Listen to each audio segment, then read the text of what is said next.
E na mana, e na reo, e na iwi me na hoa wha, tēnā koutou katoa. Ka wai tēnei te tūake nei, te ko Helen Nicholson toko ingoa, te pō koko mataraka te wharewananga o tākou. Nō reira, tēnā koutou, tēnā koutou, tēnā koutou katoa. Kia ora, my name's Helen Nicholson and I'm the Deputy Vice-Chancellor Academic, and it's my pleasure to welcome you all to this special occasion to celebrate Catherine Fowler's promotion to Professor. These lectures are special and a great opportunity for us to take a time out of our busy lives to listen to our amazing staff and broaden our understanding of research across the university. I'd like to welcome many colleagues from across the university, as well as students and friends, but I'd like to give a very special welcome to Catherine's family, her husband Martin, and daughter Imogen and son Joseph, and to the various people who are listening or watching overseas. So promotion to Professor at Otago is not something that is easily achieved. And Professor Fowler has gone through a rigorous process where she's demonstrated that she's achieved sustained outstanding leadership in research, teaching and service. Catherine is an internationally recognised film scholar. Her publications encompass work on film and the visual arts, women filmmakers, and the relationships between space, place and identity in European cinemas. As well as that, she's shown leadership in teaching both within Otago and internationally, and has shown leadership in service at Otago and within her discipline. For me, it's particularly special to introduce Professor Fowler. I first met Catherine soon after she and her family arrived in Dunedin in 2004, but I'd heard about her before then because Catherine grew up in Clevedon in the UK, where I used to live, and as it happens in small towns, Catherine's mum was a good friend of mine, and so we were able to welcome her when she came. So Catherine, since then I've followed your career with interest, and I'm delighted to see you promoted to Professor, so congratulations, and I really look forward to your lecture. And I'm now going to hand over to Professor Voci, who's going to give a more detailed background of Catherine.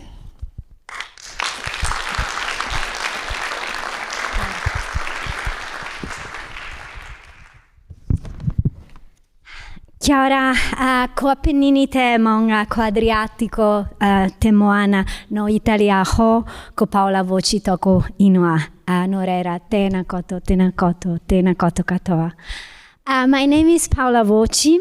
I teach Chinese, Asian Studies, and I direct the Global Studies program here at Otago. What am I doing here, right?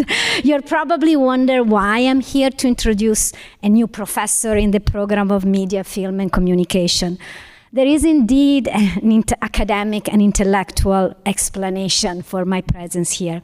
My disciplinary area is indeed in film and media, and I share Professor Fowler's scholarly interest and passion for the moving image as a key location for conceptualizing, understanding, and acting in the world. But most importantly, I'm here because I know Professor Fowler. I know Cathy. And I'm here to tell you that she's one of a kind, a world-class scholar, respected and admired by her peers. I have clear evidence. If you want me to, I can list all the important scholars that have cited her work. She's a creative and tireless teacher, and something that I would argue is most special and even more rare, she's a truly generous colleague.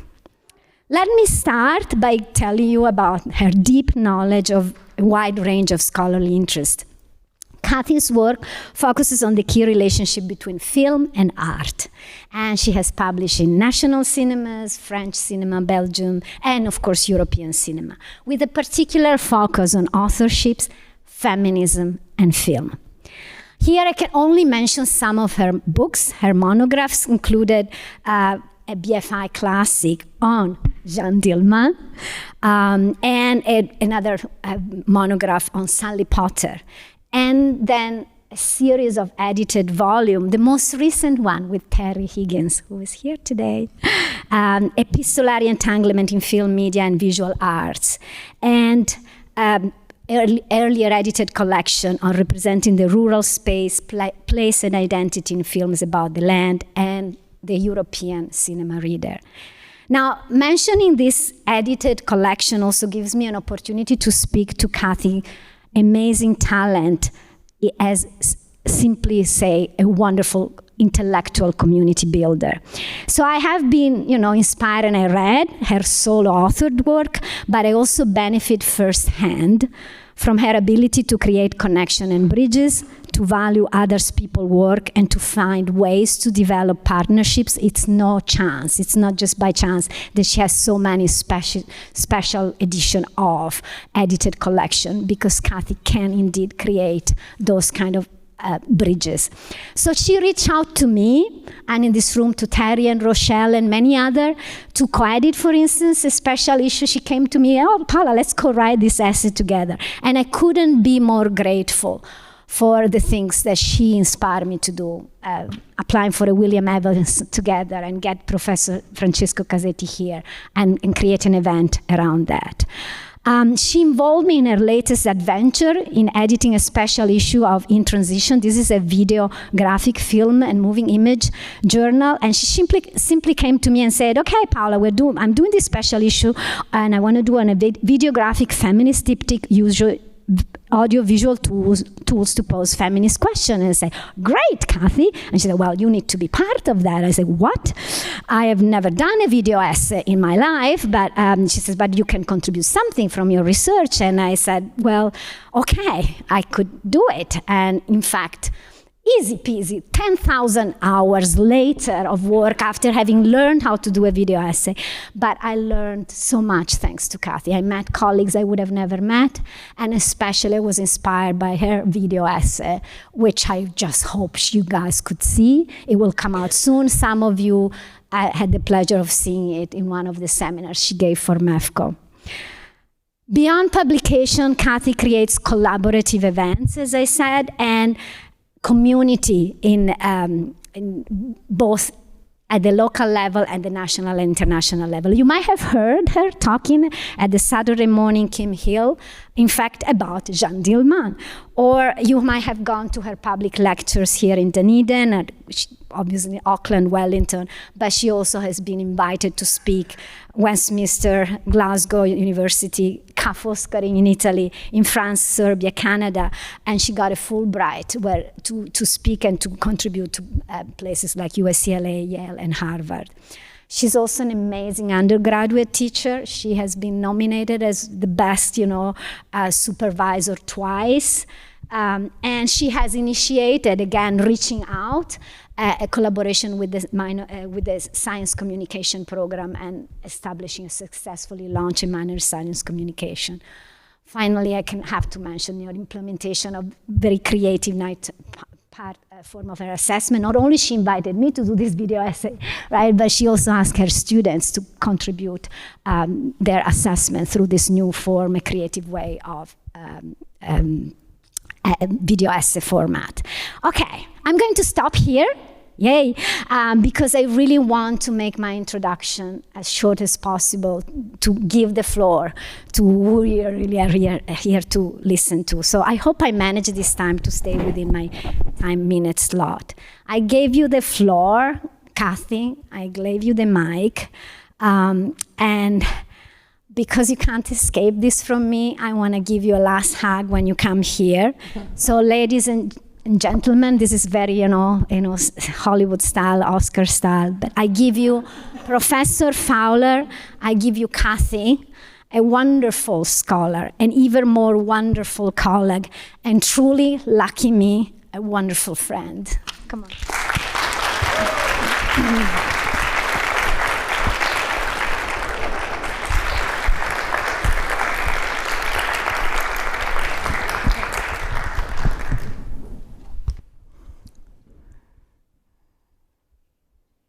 Paola, just you wait.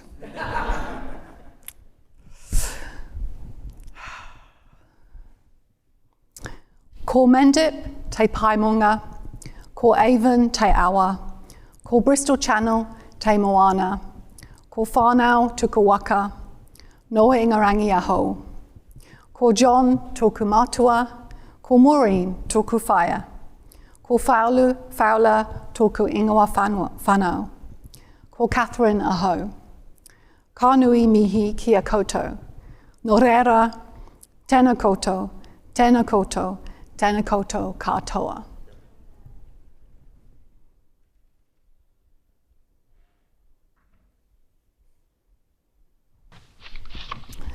Images that move.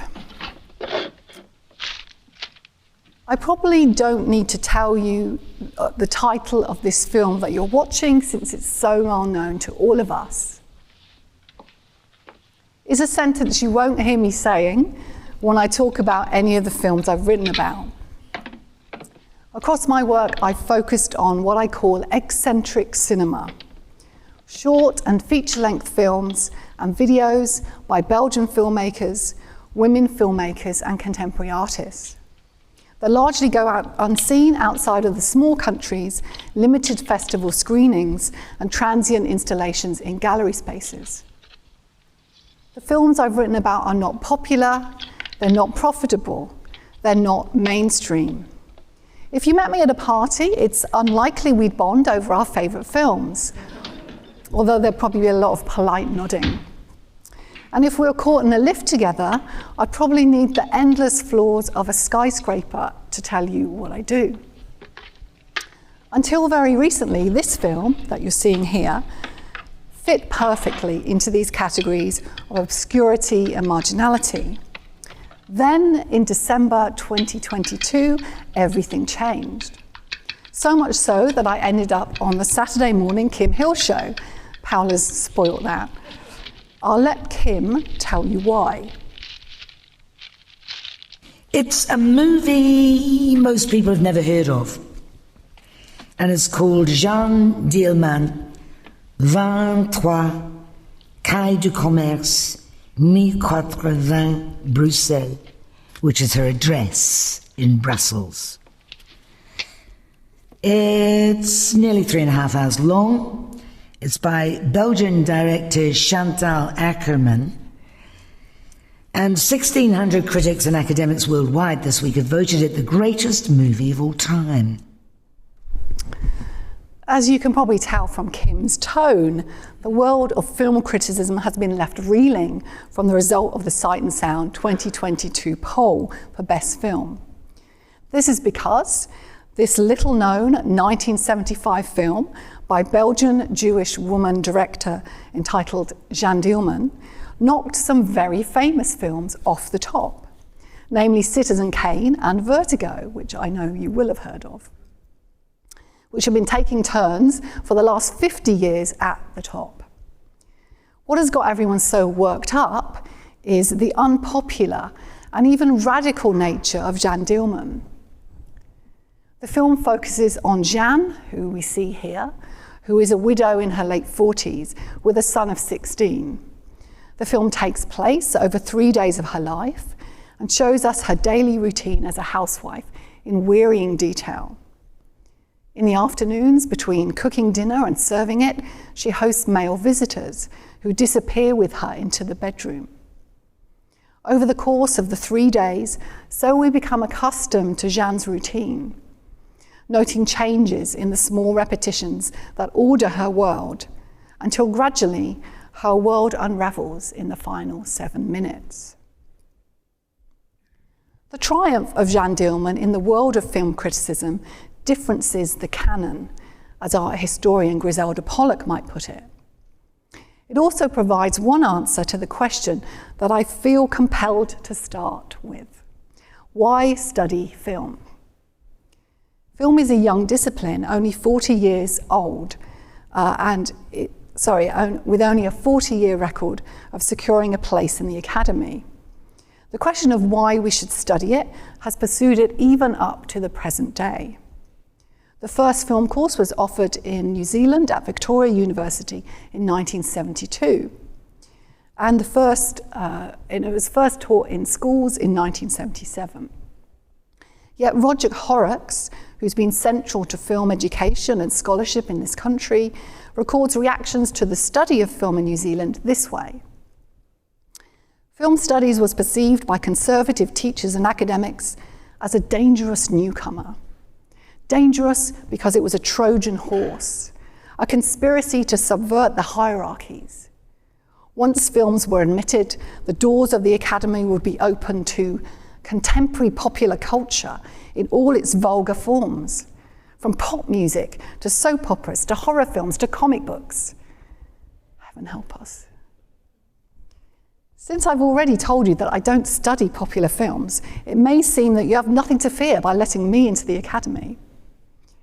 But in fact, even eccentric cinemas, which can be studied through the established lenses of aesthetics and art history, have had to fight for inclusion.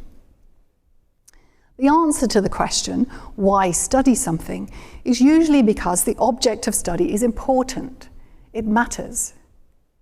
In the arts and humanities, this mattering has tended to be affirmed in one of two ways: the formal aesthetic or the social ideological. The first would argue for or assume the importance of film in terms of its intrinsic worth, whereas the latter focuses on film's position as symptom or influence in social processes. My work addresses both forms of mattering. As a study of cinema that is operating at the margins of film practice, it has in various ways had to engage with power relations. This emphasis on power relations directs attention both to the uses of the camera as a representational practice, the formal aesthetic, or how meaning is produced, and to cinema as an economic and political structure that circulates ways of interpreting and consuming the world, the social, ideological, or the effects and consequences of the knowledge that is produced. Because I understand the camera as a representational practice, it's important for me to show you actual films in this lecture, rather than just referring to them or describing them. My method then is grounded in observable detail. Film scholars would call this approach mise-en-scène analysis. Mise-en-scène literally meaning to put on stage might be defined as the contents of the frame and the way they're organized. It encompasses both what the audiences can see, so here Jeanne, a housewife preparing food in her kitchen, and the way in which we're invited to see it, through a static shot that is held until the completion of an action and until Jeanne exits the space. And just to warn you that you're probably going to see this twice. So, I inherit a tradition of close looking and close description that parallels iconographic analysis in art history and close reading in literary studies. Equally, methods and attitudes about seeing and interpreting films have strongly influenced my viewing, teaching, and writing in the field. Theory never precedes my interest in an object, but it always follows it. Trying the formal aesthetic approach out on Jeanne Dielman here, we could argue that the film should be studied because it is formally and aesthetically radical. First, it challenges what film history has considered watchable and unwatchable. Maybe some of you are having that experience now. Reversing the accepted hierarchy of images by making everyday images of a woman cooking more important than a car crash or a kiss. Further, Ackerman's stylistic choices when filming Jeanne provide a kind of audio-visual detox from our usual privileged viewing position. Because, as you'll see from this scene of the making of Wiener Schnitzel, I know you all knew what she was doing, on day one, there is very little editing. Instead, Chantal Akerman refuses the full range of devices through which a film can be said to interpret the surface of the world and inflect it with levels of significance. If we think of conventional editing as a kind of pointing, so things are pointed out to us, then Akerman gives us no help. Instead, we see cleaning, cooking, and shopping in their full duration with no ellipses. Each space in 23 Quai du Commerce in Brussels, the kitchen here, but also the living room and the bedroom, is framed in full. There are no close-ups or zooms, no camera angles or camera movements, and we're positioned in relation to Jeanne at a neutral distance. Similarly, there are no point-of-view shots to show us what she's seeing, or to promote identification or heighten emotional intensity. Thus, Chantal Akerman eliminates the kind of stylistic features that constitute other directors, such as Wells and Hitchcock's film style. Why does she do so? Her answer, quote, "It was the only way to shoot that film, to avoid cutting the woman into 100 pieces, to avoid cutting the action into 100 pieces, to look carefully and be respectful." This obligation that Akerman clearly feels to depict Jeanne with care and respect points towards the second justification for why a film matters, the social and ideological. We find that Jeanne Dielman accomplishes something that very few other films have managed. It makes the labour of the housewife and mother seen. By staying with Jeanne in the kitchen, the film ensures that it offers an analysis of oppression and a critique of marriage, motherhood, and family that aligns with second-wave feminism's emphasis upon personal relations as the site for liberation. It's a movie most people have never heard of. She will never shut up, will she? This is where we're meant to go. Okay, so now you know one fact about me. Through close analysis, I work on cinema that some think of as insignificant, but that I passionately believe needs our attention. Not surprisingly, I'll take this opportunity of having your attention to talk about it in more depth. But before I do so, here's a second fact. I understand that I'm privileged. And it will perhaps be more surprising to you that in the course of talking about this cinema, I'll take the opportunity to reflect upon the privileged position I find myself in of still being an academic in 2023. It's a funny word, privilege. We can think of it as having performative qualities. The philosopher of language, J.L. Austin, refers to such phrases as "I do," which, when uttered in particular mise en scène, can perform legal and symbolic actions. We can think of the phrase "I'm privileged" when said out loud in an IPL in the same way. When linked to the adjective advantaged, "I'm privileged" performs gratitude and acknowledges good fortune.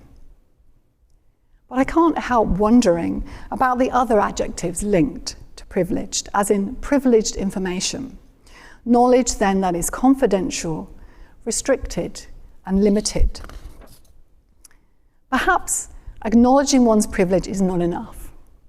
Instead, rather than just saying, "I'm privileged," and leaving it at that, I want to use this lecture to acknowledge how it is that I have privilege. I'll analyse the opacity of privilege so as to make transparent how much it depends upon the work and support and care given so often for free by other people. Given that I work with sound and image, let's start with what privilege looks like. It looks like this space here to my left or right.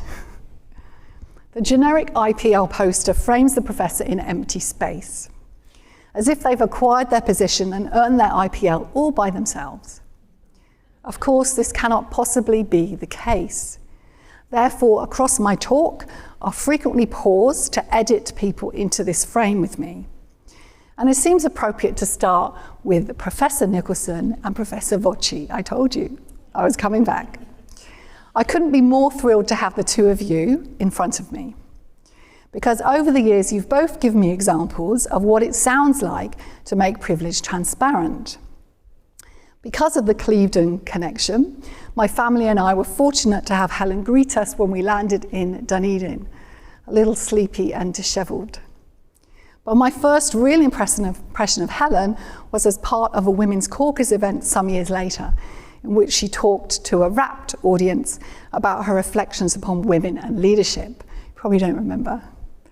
I remember her opening line, which was, "I am just like you."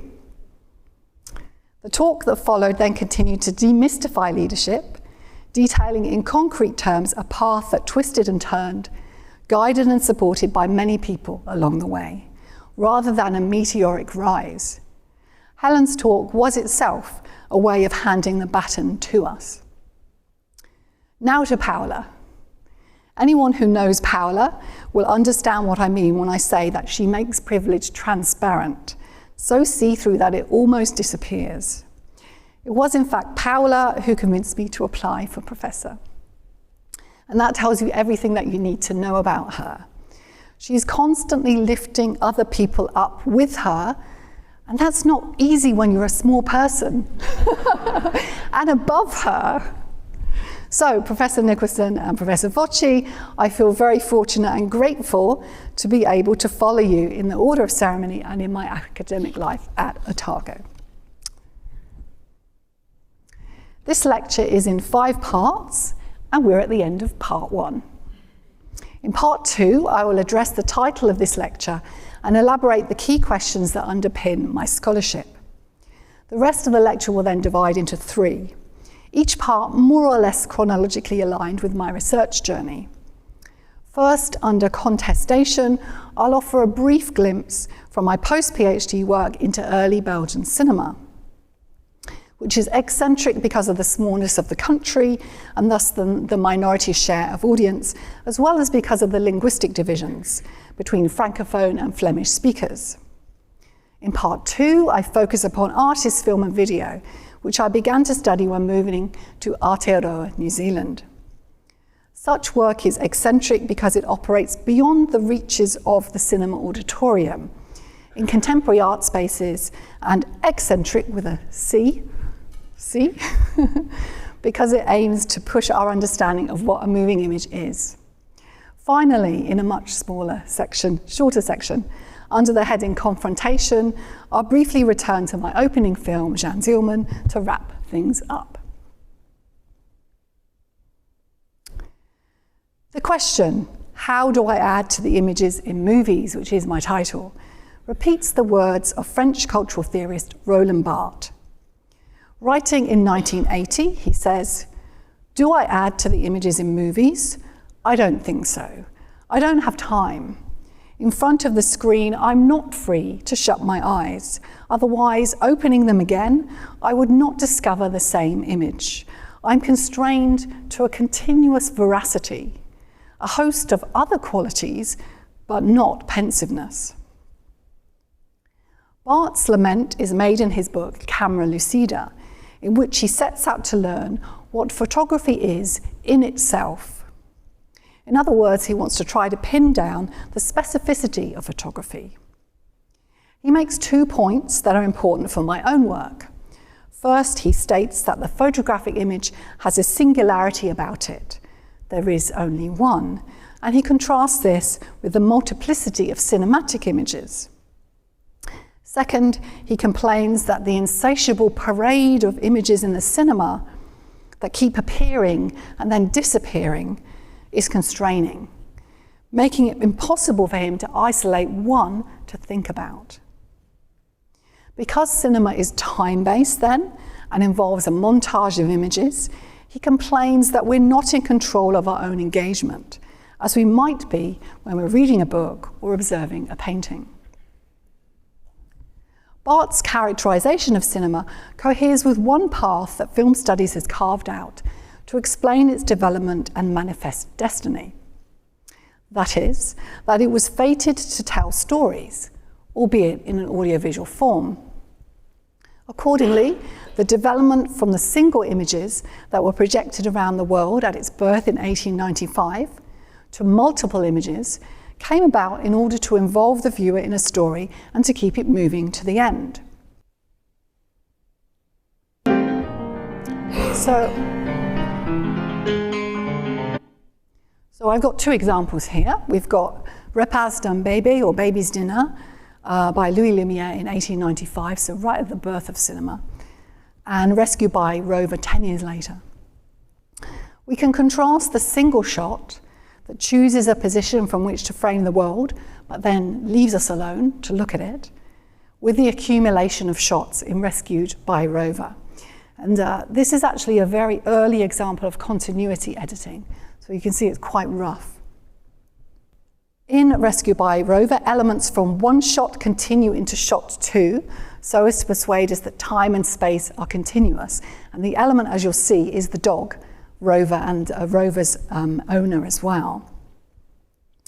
As a modern day audience, familiar with what editing affords, we'd probably argue that Rescued by Rover is more interesting than Baby's Dinner. Rover feels fast because of the continuous veracity of which Bart speaks, and Baby's Dinner feels slow. Rover moves us forward in time and out of Bart's control, while Baby's Dinner seems to stay with the moment. Of Baby's Dinner, it's been recorded that audiences at the time reacted not by being fascinated by the family group, so this is no you've been framed experience, but instead by the trees in the background. And I'm sure you'll agree, as a modern day audience, you really have to look carefully to actually see the trees. What moving images afforded then, that still photography had not, was the sight of the wind in the trees. The wonder of early audiences over Baby's Dinner leads us to a second path that has been carved out, and it's been used to argue that narrative was only one of the possibilities for films before 1906, but not the ultimate destination. It goes by the name the cinema of attraction.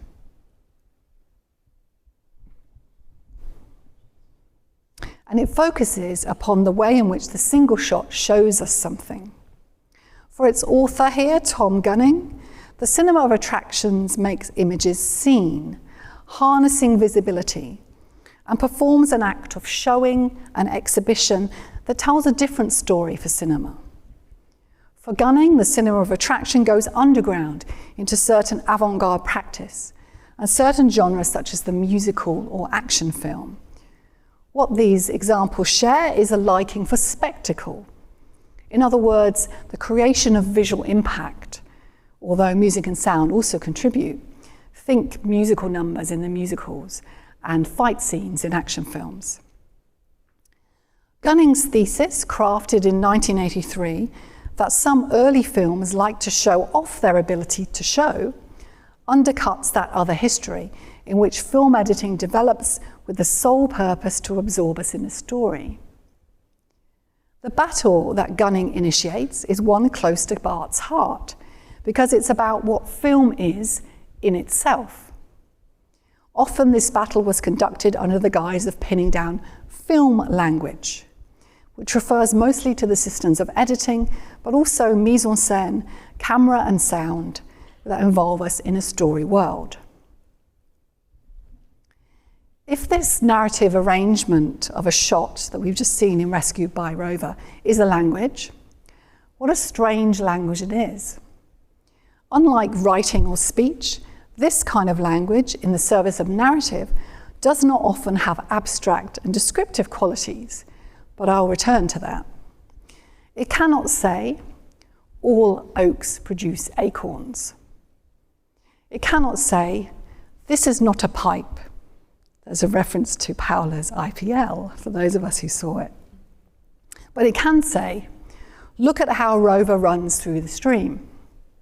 Or, see how the gypsy, who stole the baby, shows no remorse. Whilst both Rescued by Rover and Baby's Dinner say, look, in the first there are conditions attached. In Rover then, it is look at this, then look at this, the velocity of which Bart complains. Or look at this because it causes that to happen. The chain of events unfolding in space and time that constitute a narrative and take us away from the moment. By contrast, Baby's Dinner says, look at this family in their garden. Now keep looking. To return to Jeanne Dielman, that film inherits some of the intentions of the long take, So we can think of this keep looking as the long take, the long unedited take. And it sits somewhere between Baby's Dinner and Rover. So there is the underlying forward momentum of the narrative, yet because Ackerman avoids pointing, we are given more time to look. More importantly, the film only makes sense if we're prepared to look attentively at the actress Delphine Seyrig's performance of the rituals and gestures that give order to Jeanne's world. And understand that when we're forced to watch the prolonged preparation of Wiener Schnitzel, as I just made you do, what Ackerman is saying is, notice how Jeanne is able to restore some of her composure. By focusing on film language in the form of the long take that shows and says, just look, we unlock the door to an alternative passage through film history. In the time remaining, I'll turn to 3 of the many routes that come off that passage, revealed through close analysis, with each in turn leading to 3 common attitudes for eccentric cinema: contestation, contemplation, and confrontation. Our first route focuses on films made in Belgium between 1911 and 14. You'll see why we won't have much to say at a party about films. By Frenchman Alfred Machin. This case study takes us back to the second half of the 90s, in the period after my PhD on Chantal Akerman. So let me rewind a little further to explain how I got there. My first degree was in film and drama, and I studied at Bullmarsh College in Reading in the UK. I'd ended up at Bullmarsh because I was trying to avoid having to study the combination of English and drama. Sorry, English. Film and drama seemed a good alternative.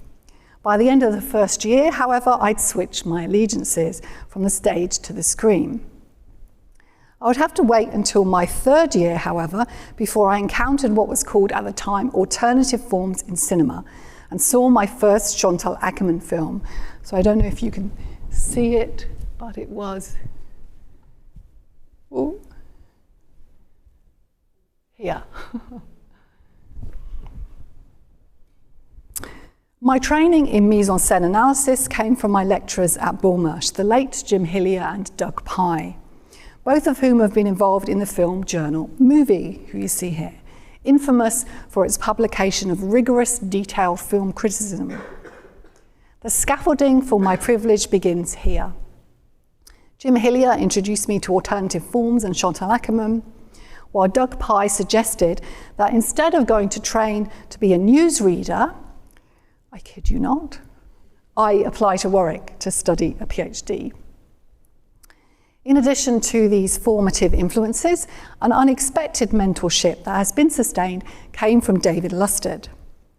David's teaching of realism and third cinema remains an inspiration for my own teaching to this day. Only later did I get to read his important essay, Why Pedagogy?, in which he encourages us to think about knowledge as having a materiality that is created when teacher and student come together to test, protest, and contest what is understood. In other words, knowledge does not pre-exist the teaching space. Instead, he says, knowledge is not the matter that is offered so much as the matter that is understood. I'm thrilled to say that I've been able to repay David since. When I got my first position in Southampton 4 years later, he became a colleague. And most recently, I was able to bring David to Otago to very successfully teach a summer school course on popular media cultures. Another step forward. The British Academy in the UK made it possible for me to be one of the advantaged few who get to study for a PhD. For 3 weeks, though, I got to see what it felt like to be one of the disadvantaged many, as an initial letter informed me that I had not been successful, before a second one corrected that and told me I had indeed got a bursary. I've never worked out what went on there, but in my thesis, I attempted to broaden the critical boundaries within which the films of Chantal Akerman had been discussed, by adding to debates about her gender and aesthetic identity as an independent filmmaker, discussions of how her Belgianness and Jewishness fed into her films. I was influenced by the work of Richard Dyer, who is teaching at Warwick on representation, and his argument that what is significant is the author's material social position in relation to discourse, the access to discourses they have on account of who they are. Following Dyer, I argued that Ackerman's 4 identities allowed her access to a variety of marginal positions, and her cinema enacts the multiple displacements which the sum of these identities provide.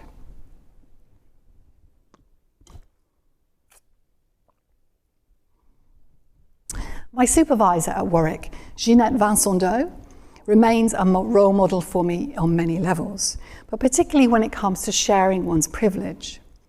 Alongside her expertise in French cinema and feminism and film, Ginette pulled me over the threshold between student and lecturer by providing me with my first opportunities for teaching and publication. She commissioned me to coordinate multiple entries for a section on Belgium for the Encyclopedia of European Cinema, and thereby gave me the excuse to write more widely on this little-known area. I haven't quite finished with the thank yous yet, hence the space on the other side. So, researching on both minority cinema and feminist filmmaking in my early career period necessarily had to take place outside of work hours, since it meant travelling beyond the UK. So now we come to the hidden familial support networks, or the invisible hands that are what really create or support a work-life balance. I could not have travelled for work without the understanding of my husband, Martin, and the enthusiastic support of my in-laws, Kath and Jim Corbett, and my parents, Maureen and John Fowler. In the course of my research at film archives in Brussels and Antwerp, I came across films by the Frenchman Alfred Machin. In his films, I found an illustration of the complex relationship between cinema and the national as discursive terrains of struggle between dominant and non-dominant forces. The work I would undertake has contributed to the study of the cinema of small nations, of which New Zealand is included, and sheds light on the dovetailing and competition between subnational, national, international, transnational, regional and global forces in the sphere of cinema. Alfred Machin was sent by Pathé to Africa in 1907 to shoot footage of the colonies. On returning after 2 expeditions, he was then sent to Belgium to set up a studio from 1911 to 14. As well as newsreels, documentaries, features and comic shorts, Machin had a liking for animal films. I'm coming to that image. His star performer was a panther called Mimi, who he'd brought back from Africa with him. She featured in a film in which, get this, she stole the famous mannequin P statue. In this film and others, Machin took advantage of interest in Africa, largely due to the annexing of the Congo to Belgium in 1908, followed by the swift death of Leopold II in 1909. Yet what is interesting to note is that Machin did not make propagandist films. Instead, their main effect lies elsewhere, as I'll explore. In the context of an alternative film history centering on looking, it's not so much the long take or single shot that Machin makes use of, and more a thoughtful reframing of a scene that introduces ambivalence, changing what we thought we were seeing to something quite different. So what you see here is a frame and then a clip from, first of all, Chasse à la girafe dans Uganda, hunting a giraffe in Uganda, and a fiction film, La Fille de Delft, The Young Girl from Delft, made in 1914, about a young heroine who travels to the city of Brussels, where she makes her fortune as a ballet dancer, before the cruelty of fate intervenes and she's blinded in a balloon accident and has to give up her passion and return home to her waiting suitor, who she'd actually rejected before she went to Brussels. Machin made a number of films about hunting in Africa, all of which follow a particular formula. Hence, in Chasse à la Girafe, we follow a hunting party as if from Machan or the cameraman's point of view. We see a man shoot his gun, then we cut to the giraffe on the ground. Meanwhile, in La Fille de Delft, Kate and Jeff have made a windmill out of flowers for a village competition. On winning the competition, they celebrate, so that's what you see here, by dancing for an audience of children. In both these films, the shot that follows these two reframes the scenes abruptly, giving us a completely different view upon them. In Chasse à la Girafe, we cut to a wider framing in which we see more natives sitting, watching this action. While in La Fille de Delft, once the dance is over, we cut backwards to see a man emerging in the frame. In fact, you can see him in the clip that's showing at the moment, whom the intertitles tell us is a tourist, in other words, someone from Brussels, who asked to take a photograph of the two children. So by reframing a scene in these two different films, Machan allows for ambivalent positions. In Chasse à la Girafe, we go from the European explorer, or Machan's camera, watching the hunt, to the attentive point of view of the encircling natives. In La Fille de Delft, we go from the watchful, playful children, complicit and part of the ritual, to the tourist, who is a stranger from Brussels. Thus, what I argued is that there's a doubling of vision here, which suggests that Machan's films matter, to come back to that question, in a social ideological sense, since they offer sites of contestation for a Belgium which was undergoing an identity crisis on a number of different levels.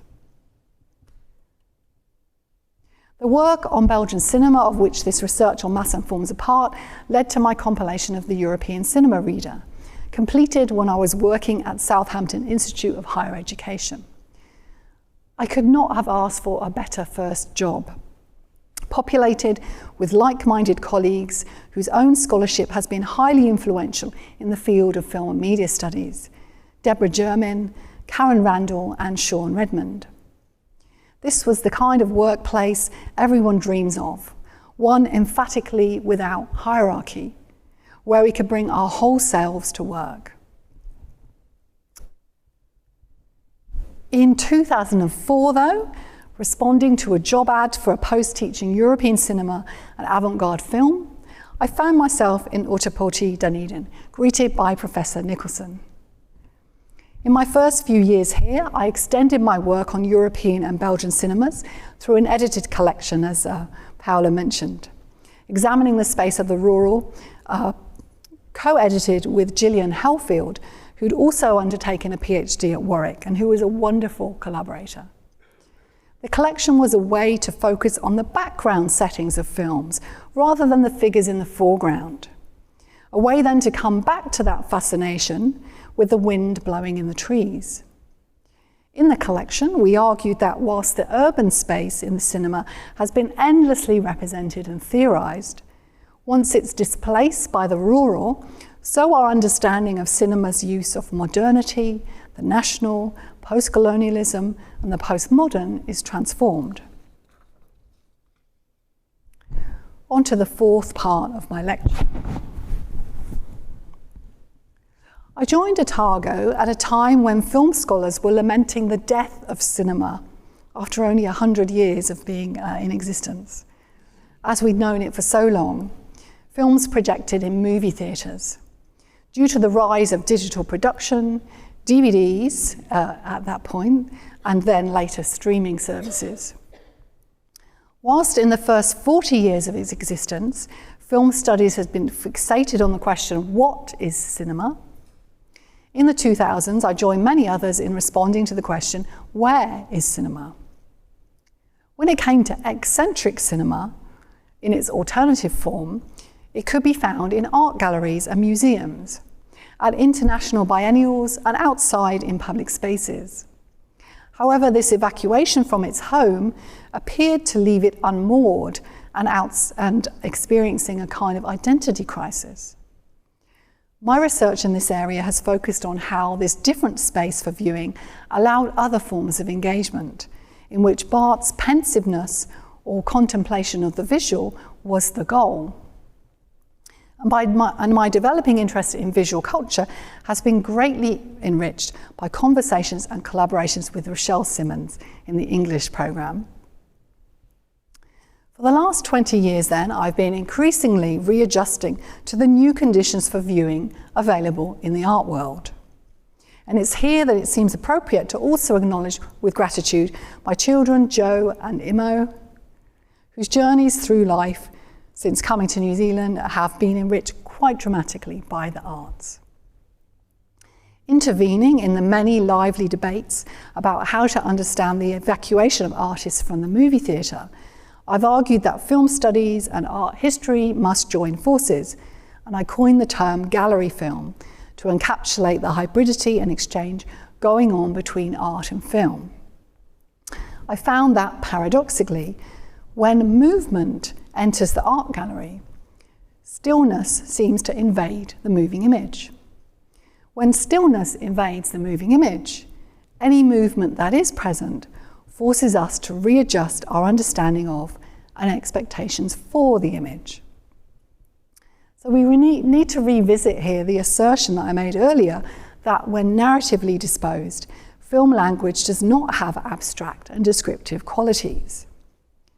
Instead, in these examples in the art gallery, frequently artists' moving images resist our urge to define, to sum them up.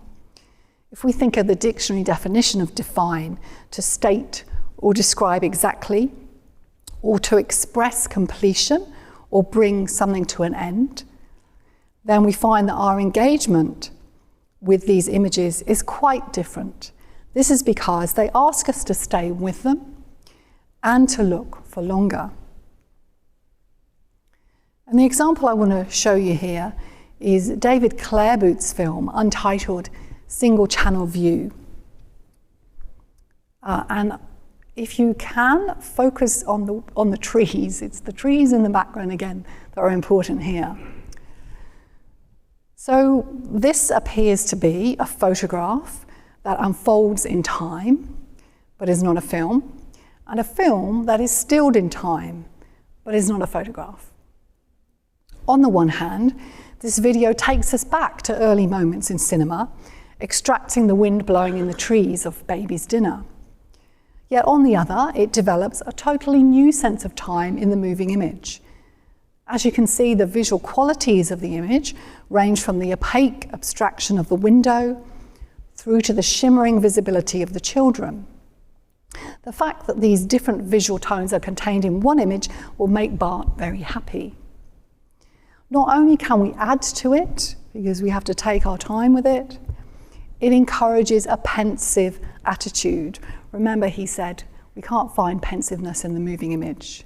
In other words, a temporal state of involvement through which one might take time to think, allowing viewing to fall along a spectrum of abstraction, through dreaminess to attentiveness. Hopefully you've noticed how the edges of the silhouette of the trees projected onto the back wall can be seen to move very subtly. It's easier to see when we're in the room with it. As we can see, in Clairbout's video, stillness and the natural movement of light create what we might think of as still moving images that are perceptually as well as technologically intense. These images want to involve us in our decipherment and provide us with the pleasure of perceiving them in their becoming. These still moving images matter mostly in a formal aesthetic sense, to come back to that mattering, because they advance debates about moving images outside the movie theatre. In this and other examples, there is the capacity for significantly different conditions for perception, involvement, and pleasure in the image. Equally, artists are intent on creating images that force us to look harder. And so we arrive at part 5, much shorter than the other 3. The most recent period, and it's time to go back into the kitchen where Jeanne continues to prepare Wiener Schnitzel for her son Sylvain, who will be home from school any minute. In my interview with Kim Hill, she points out that I've spent almost 30 years watching this film. That must say something about me, I think. Something good, I hope. What has kept me coming back is definitely the fact that there always seems to be more that can be added. One reason for this is because of the technological advances that have ensued. So what you're watching now is the actual VHS image that I had to analyse in my PhD. It looked like this. It was terrible. I had no idea then of the way in which the lights hit the edges of the table. I couldn't make out the actual pattern of the wallpaper or the curtains in the background. And it was impossible to study the subtle changes in expression in Delphine Seyrig's face, which are really important because they're indicative of her anxiety. The various remasterings of Jeanne Dielman have meant that the detail of the film can now be studied accurately. But in addition, across that span of time, by growing knowledge of Belgian cinema, rural filmmaking, other women filmmakers such as Sally Potter, didn't even have time to talk about her, and gallery films, have provided me with a deeper understanding and wider range of examples of how Chantal Akerman's use of her camera as a representational practice takes on ethical dimensions. In a world increasingly saturated with images, unfortunately that sounds so much like the opening of a student's essay, but I'm going to say it anyway. I must have taken it on. In a world increasingly saturated with images, the visual, rather than the written word, is a privileged locus of exploration of the ethical. My scholarship began, as I've told you, by exploring how looking in cinema is never innocent or neutral, but always complicit and thus ethically implicated. And as Jeanne Dielman, hopefully, finds new audiences, maybe even some in this room, I continue to look closely at those eccentric films that actively foreground and investigate the process through which agency and responsibility are ascribed to viewers. Thank you.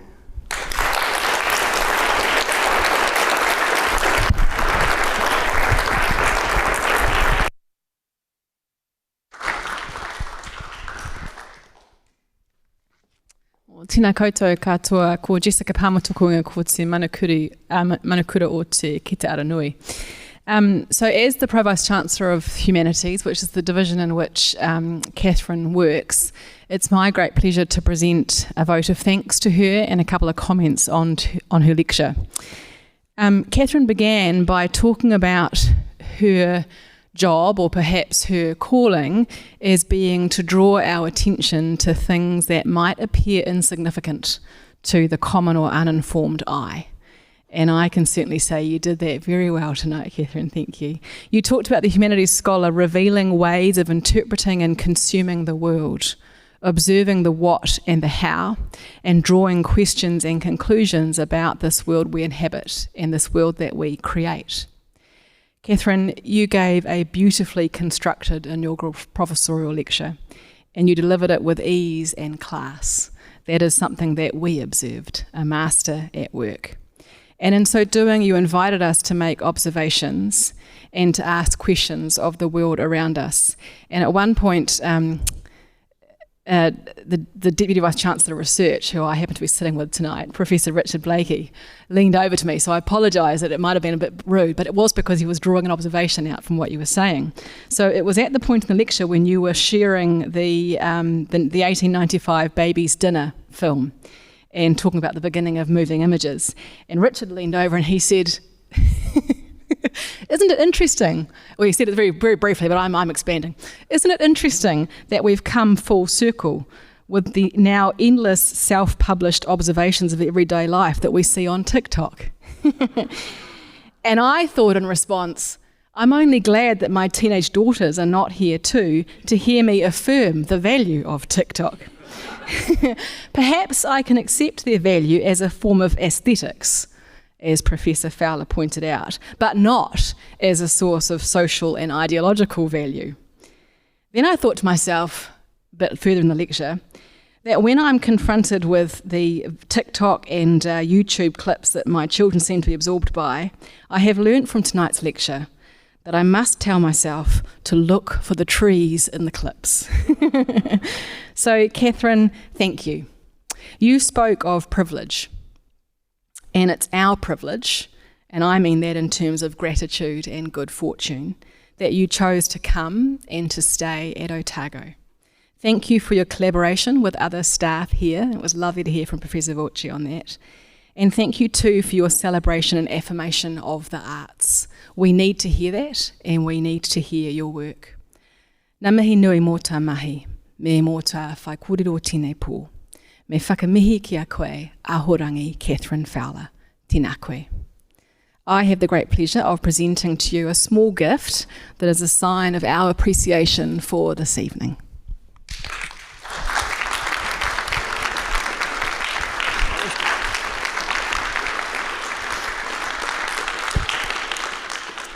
And to our audience, those who are here with me and those who might be online watching, thank you so much for participating in this evening. Thank you for those of you who are here for coming out. Haere mai e hoa mō te kaputi, mō te kai, mō te manaakitaka. It's our tradition now to head over to the staff club and join Catherine and her family for a drink and for some food and to congratulate her on both a very impressive achievement of making to Professor and a superb lecture. So thank you. Good night.